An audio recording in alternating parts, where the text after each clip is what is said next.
Welcome back, everyone. We are here today with our Wellness and Weight Loss Wednesday, where we help people transform their bodies and their minds through a wellness-based approach. That means if you want to transform your body, it could be weight gain, it could be weight loss. It's just more people want weight loss than weight gain necessarily as an adult. But what I want to share with you is it should always be done through a holistic, healthy mindset, that we're not forcing the body to do anything. We're actually rebalancing the body, and we're rebalancing it in a way that we just reach our natural weight, not our weight that someone else wants us to be, but the weight that our body should be. And hopefully you checked out Monday's show to get rid of that comparing or being recognized or anything like that. I want to get that out of the mind and focus more on health. Well, today's topic, though, is how eating sugar actually messes with our mind and, of course, our body, but also how do we, or looking at the overall sugar addiction cycle. So I want to break it down for you. There's 4 parts to it, and you have to understand that although there's no one step that's more important than another, they all work together. And once you understand how the system works, it's so much easier to break the cycle. But the biggest thing, and I think the biggest issue we're focusing right now is people are thinking about just sugar and how bad it is. And I'm not disagreeing with that by any way, shape, or form. You know, processed sugar, such as like white flours or just processed food in general, right? If it comes in a box or it comes in a bag, for the most part, some are okay. It's not like they're not. It's not like I don't eat anything out of a box or a bag. But for the most part, they're mainly going to be processed, and they'll spike the blood sugar to a greater degree. One other point I always feel like I need to bring up is that we don't live in, though, like isolation chambers, meaning that eating, let's just say you're eating a piece of like oat flour based bread, right? Oat bread, we'll say. So it's gluten-free and you're doing that. Most likely you're having that with some, butter on it or ghee on it, or you're making it into a sandwich. I'm thinking like most people, this is what they may be doing.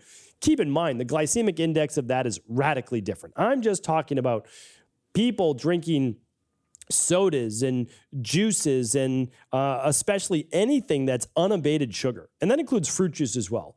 So fruit is healthy, fruit juice is not healthy. Like there's a radical difference between the two.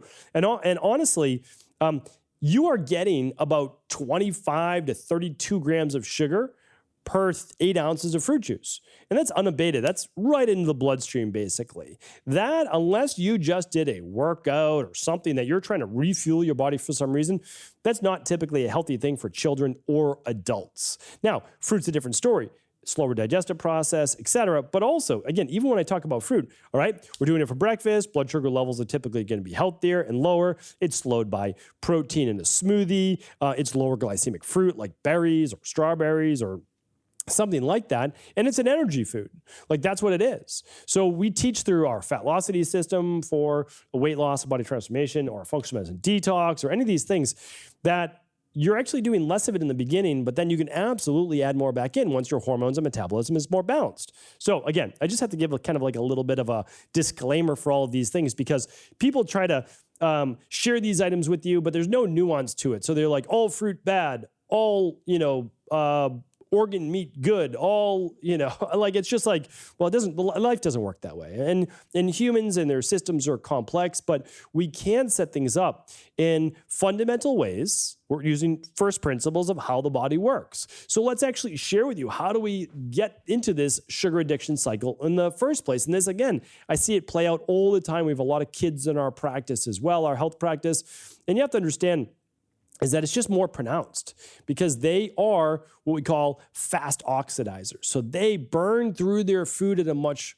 more rapid rate. That's why many children, not all, but many children do well with breakfast, lunch, and dinner, and a snack in between breakfast and lunch, and a snack in between lunch and dinner.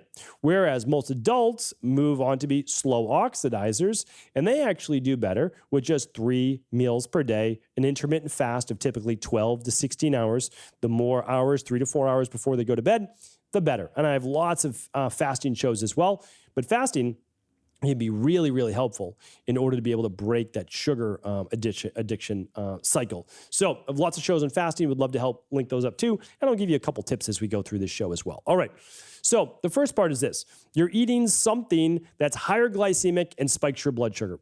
Call it whatever you want. Honestly, it could be your favorite energy drink. It could be your favorite coffee with sweeteners in it, whatever. It could even just be, again, caffeine can give you a blood sugar spike simply because it can spike cortisol levels. And I have a lot of podcasts on that as well. It doesn't happen to everybody, but it certainly happens to some.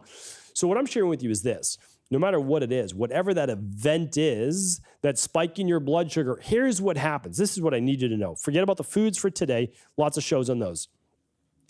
When your glucose levels spike, two things happen. In the health industry, we almost only talk about the first one. All right. So your blood sugar is up. What does your body do? Well, you get signals from the brain, and the pancreas knows to begin to release insulin. What do we do with insulin? Well, insulin moves around your bloodstream, and its job is to basically unlock cells to get the glucose into those cells.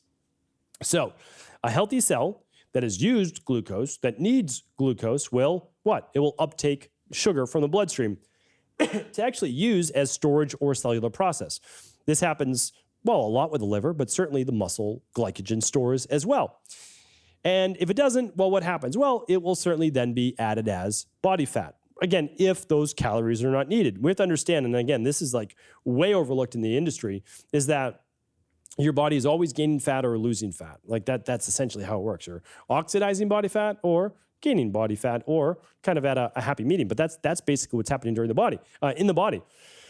It's only a percentage that change, meaning like you are using oxygen, and I've gone through the different fuel systems of the body, so I'm not gonna go too deep on it today, but like, we've got the anaerobic, we've got creatine phosphatase, we've got adipose tissue, your body fat breaking down fatty acids. So you're always using those throughout the day, but it's just easier to restore them, of course, if you're eating and spiking your blood sugar to a higher degree. Here's what's not shared with you though, almost never. And this is really what creates more of the addiction. It's the dopamine spike. So what happens is this: you spike your blood sugar. And with that spike in blood sugar from those foods, you get a dopamine spike, a dopamine high. You feel great. It is like being a little kid with that reward center, that pleasure center of the brain that doesn't really go away as an adult. It's dulled to a certain degree, but it's always there. Some people are more prone to it than others. But when you get that, you feel happy. So not only did you eat sugar, which leads to immediate fuel, which typically lowers cortisol levels, stress, right? That's what sugar can do as well. It's calming to the body, but it can increase the pleasure reward center of the brain. So now you ate this food, you got more energy, even if it's temporary. We'll talk about that in 1 second. But it rewarded you. It rewarded the brain like, hey, we got something good. Like, oh, we enjoyed this. But now here's what happens. If insulin is working properly, it unlocks those cells and it begins to then what? Lower blood sugar. And for some people who have dysregulated insulin, their body at first doesn't listen to the insulin trying to unlock those stores. And so it produces more and more. And this is a dysfunctional insulin regulation. And so what happens is now they have more insulin in their bloodstream than they really should. So now they get a high in blood sugar and then a low in blood sugar below the baseline of, let's say, around 75 or so. So now they're dropping into lower blood sugar. What happens now? Fight or flight. Cortisol begins to be produced. Norepinephrine gets produced. You feel more irritable. You feel more moody, lower energy, and you need to eat. But what are you looking for at this point? Well, you're not looking for healthy food, right? Dopamine's low. You're like, I need something to bring my blood sugar back up. So you're thinking right away, chips, pretzels, candy, soda, whatever it is for the quick, right? That quick spike in glucose. What happens after you get that? After you get that next surge of glucose from these particular foods I just mentioned, those processed foods, you get the next spike in what? Blood sugar. So then what do we get from there? A spike in insulin. And then what do we get from there? A spike in dopamine as well. And the cycle continues, right? You will ride this roller coaster all day long. And here's the worst part of it. If you start it with breakfast, then it's throughout the entire day. That's the problem. So for breakfast, that doesn't mean eat sausage and I don't know, just eggs for breakfast. It doesn't. I know a lot of people like to think that your body's just waking up. So if your breakfast, I'm talking about like 8 o'clock. I'm not talking about breakfast at 11, right? Like a totally different story. That's lunch. Okay. So let's say though, you're waking up, you're putting all this hard to digest food in your stomach. Without hydrating the body first, without moving the fluid in your body, probably not the best idea for the long run. You want to do it for body transformation, it works. I'm not going to say that it doesn't. Again, I'm providing you unbiased information. If you want to transform your body, yeah, you can absolutely do what we call leans and greens, right? Like bodybuilders and fitness competitors have been doing that since the dawn of time. So again, I'm not commenting specifically on that, but I'm talking about overall health, like, because that's not the healthiest diet to be on either. Again, we'll save that for another show. So here's the thing though. Just have a breakfast that is balanced. Carbs, proteins, and fats. And again, you get to decide. I'm not telling you what to eat. What I'm telling you, though, is don't dramatically spike your blood sugar at breakfast. That is what I'm sharing with you. So our clients typically wait an hour or 2 hours after waking to have their breakfast. Their coffee is going to be after their breakfast if they decide to have it, so they don't get that spike right there in the morning. They're hydrating for the first hour or so upon waking. Now, again, some people who drop into hypoglycemia, okay, they eat sooner. But again, these things are nuanced. But for the most part, people are doing maybe some water with whatever you like, some squeezed lemon, some squeezed lime, some daily fruit and vegetable blend, some alkalizing vitamin C, whatever it is that you want to do, good. You're hydrating your body. And then, yeah, your blood sugar is coming down. So guess what? Not a bad thing. Now we eat. And we can actually enjoy some carbohydrates, right? If our blood sugar is balanced. And then after that, we let it level out. Then we have lunch, we let it level out. Then we have dinner. Now, for some people, again, there can be snacks, there can be other things in there. What happens, though, if you get dysregulated? The important thing is that the next time you eat should be focused on your fiber and your protein. Excuse me. So I've shared this before, but you can still eat carbohydrates. There has to be fiber. And you have to make sure that you're getting enough protein to be able to satisfy those requirements and stabilize blood sugar. Fat is not going to do it to that degree. Now, people are on high-fat diets. I get it, but it's also because it's low in protein and low in carbohydrates. Once you start to add a lot of protein in as well, that can spike blood sugar. So we want to actually stick more towards balance. Again, not telling you exactly what diet to eat, but I do believe that you should look into the science behind this. So the next meal, I know that you're going to be craving a lot of those processed carbs again.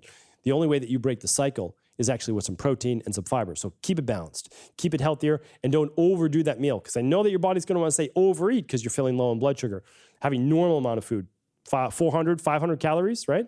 And then allow yourself to then stabilize. Then your next meal after that, you can go back to normal eating. There's one other way to do this. It is with an intermittent fast. Now, the problem is you don't want to be walking around with low blood sugar, right? So if you're hypoglycemic or you're feeling low blood sugar, that's not good either, because you're spiking cortisol, you're spiking stress hormones. It's not good for the body. So you still need to get a little something in just to stabilize, or going to bed. So if this is at night, going to bed will actually help stabilize. So something to think about. For the most part, people are doing this in the evening. They're eating a high glycemic snack, ice cream, pretzels, I don't know, candy-covered popcorn right before bed. We don't want to do that, right? We don't want to do that. We actually want to stabilize that blood sugar at dinner, healthy vegetables, some healthy proteins, some healthy fat, and then we're stopping eating 3-4 hours before bed. Now, let's say we stop eating at 6 o'clock. We go to bed at 10 o'clock. We don't start eating then until, let's say we wake up at 6 in the morning. We go to bed at 10. We wake up at 6 in the morning.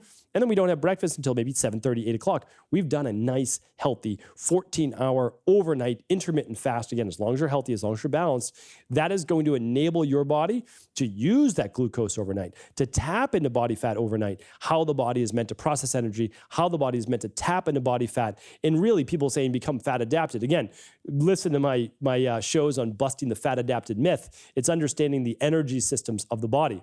The best thing to do, though, is work with the energy of the body, to work with the digestion of the body, and to make sure that you're satisfying the carb, protein, and fat-based requirements. Much easier that way. You can live a more interesting and healthy life as well, being able to eat a variety of foods, because they all provide benefits. The last part is this, and this is, again, what's overlooked, is the dopamine factor. If you are not spiking blood sugar, you do not get the over-excess of what?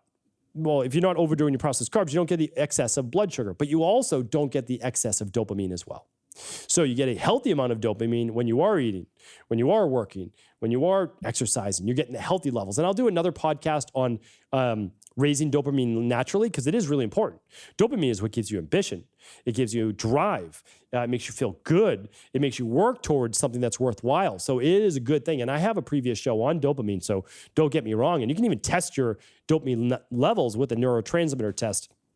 I don't know the link of that, but you can certainly see the one that we use at stevencabral.com/labs. It'll tell you a whole lot about your mood. It's a really great lab to run the neurotransmitter and mind-based test. So the last part is this, is understanding that sugar is an addiction like many others. There's a great book that I read about 15, 20 years ago called, I think, Addiction in the Brain, or The Addictive Brain. Or Sugar in the Addictive Brain. But it actually went through that those people with the greatest chance of addiction actually often have the lowest levels of dopamine. So what we do, knowing family health history or knowing the person's genetics or whatever it might be, we'll actually give them a diet that's going to help naturally with whole foods increase their dopamine levels. So what I'm going to do is I'm going to do a follow-up show to today's show. I'm going to do it next Wednesday, all right? And so next Wednesday is going to be basically how to boost dopamine naturally with whole foods. And so definitely stay tuned for that. Again, I just wanted you to understand that this sugar addiction cycle is everybody has it, but it's to varying levels. Some people are affected much more by processed carbohydrates than others. Some people can metabolize it well, just use it as energy. Typically, they're more of an ectomorph. And again, it doesn't affect them to the greatest degree. But you have to know you. You have to be self-aware, and you may actually just have hormonal imbalances right now that need to be corrected as well, or even gut-based imbalances. So if we can start level the day, that's the most important time. If we're going to have higher glycemic foods, try to have them really after exercise, after a workout. That's going to actually be used to refuel all of those glycogen-based stores that you've used up. So hopefully this is helpful. Of course, if it was, I'd love you to share it with anyone else you believe it can serve, and stay tuned every day for the Cabral Concept. We try to bring new concepts, new ideas, new teaching points on a daily basis, and of course, always adding on to those. So let me know what you thought, and let me know any other topics you would like me to speak on. Take care, everyone. Have an amazing rest of the day.